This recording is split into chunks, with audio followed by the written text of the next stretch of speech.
The recent AIC Factory event in Arknights Endfield has ended, and I will say it is one of those events that really showcase the feeling of AFK gameplay, because what average gacha player doesn't love being rewarded for doing nothing?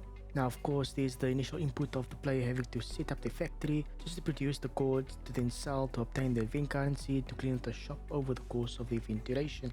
That's fine in itself, put in the short term effort of an hour or two to set up the factory, unless you're using factory guides, and reap the long-term rewards for the next 2 weeks. But during my experience with this event, I spotted issues that not only felt annoying and out of touch, but can become much worse in the long run, on the assumption that this type of event reruns without any significant overhauling or change.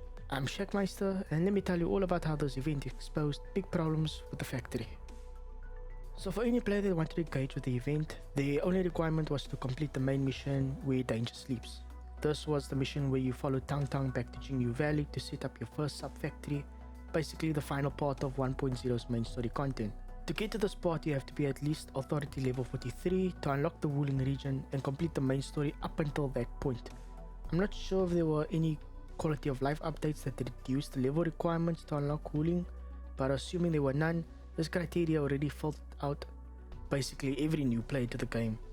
A new player can't just waltz into Wuling like it's an open world game. No, they got to progress the main story to get there, and even when they arrive in Wuling, they can't just begin building their factory.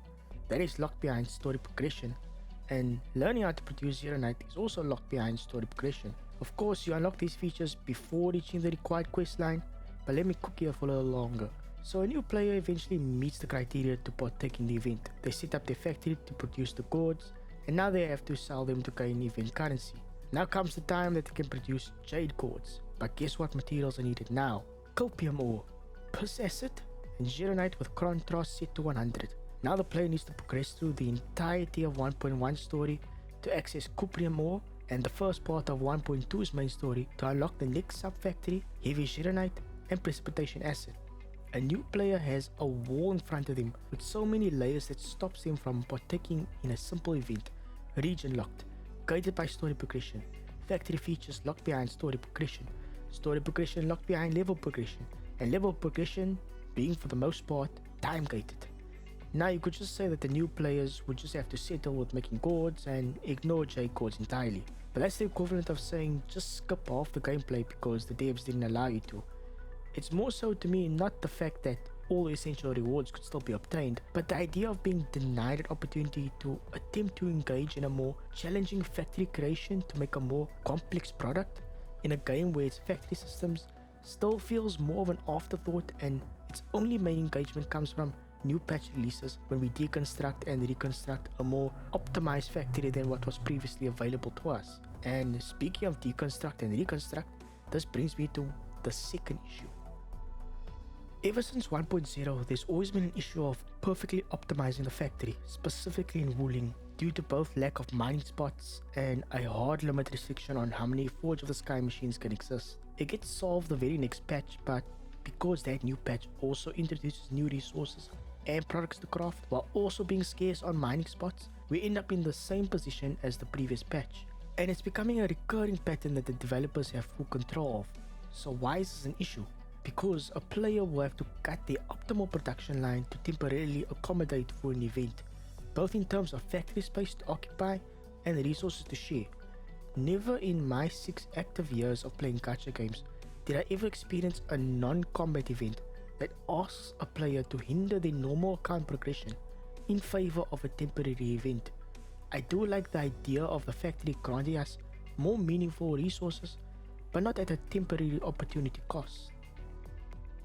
So as you all can see, I cleared up most of the event shop and was short on obtaining the trimmed medal. For anyone who doesn't know, trimmed medals is another type of formal tactic, not as impactful as your normal methods, but effective enough for a subsection of people. I used to be one of those people 6 years ago back in Arknights, and then I failed to achieve the trim medal in contingency contract. And since then, I've no longer felt the need to get limited time to trim medals. As for the event shop, I got what I needed the most, and all the leftover resources can just be grinded like normal. The reason why I'm mentioning all this is so that I wasn't giving the impression that, oh, I'm merely just complaining because I couldn't clear out the shop, or I'm feeling salty for not getting the trimmed medal. I personally wasn't affected by the first issue I pointed out, but because I have colleagues that play Endfield too, but are way more casual than I am, I was made more aware of their situation. The second issue affected me the most, to the point of annoyance, but I did enjoy setting up the factory because it was the first time I took the time to learn how to make the new 1.2 materials as well. So I got joy out of the event, and I can also be critical of it too. And speaking of critical, I wouldn't want this video to just be pointing out issues, which brings me to my final point. Modern AAA gachas have mostly, if not already, circumvented the accessibility problem. Honkai Star Rail does this the best way, since that gacha game has zoned areas like Endfield as well. They just allow players to skip the quest requirements, instantly have the player teleport to the area where the event is located, but in a simulated version of that area, and players can take part immediately without any further hiccups. So a solution for Enfield's factory events that will solve both of the two issues highlighted, should another event like this happen in the future, is to have the factory area in a simulated environment that can be accessed anywhere and anytime, similar to the simulation tutorials, and be granted with infinite resource availability to allow any player to set up the factory without external restrictions. Also adding a simulated trading system to trade for event currency. All resources and items will stay within the simulation to maintain fairness across players of all account levels. Add tutorials as an optional feature for early players who are not in Wooling yet to learn how to use the facilities.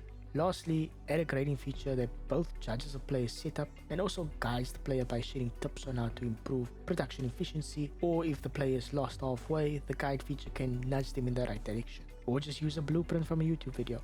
The point is that this solution makes it so that anyone and everyone can participate at a very low requirement and without any serious investment. New players who started Endfield because of the factory end up having both a fun time and an educational experience. Players who aren't into the factory as a whole have a more convenient way to set up via blueprints with less time investment. Basically, both sides of the community will be happy in the end. I hope this is something Hypergraph considers down the line, unless they either discontinue such an event in the future or the criticisms fall on deaf ears. But regardless of what happens in the future, I'd like to propose a bonus solution.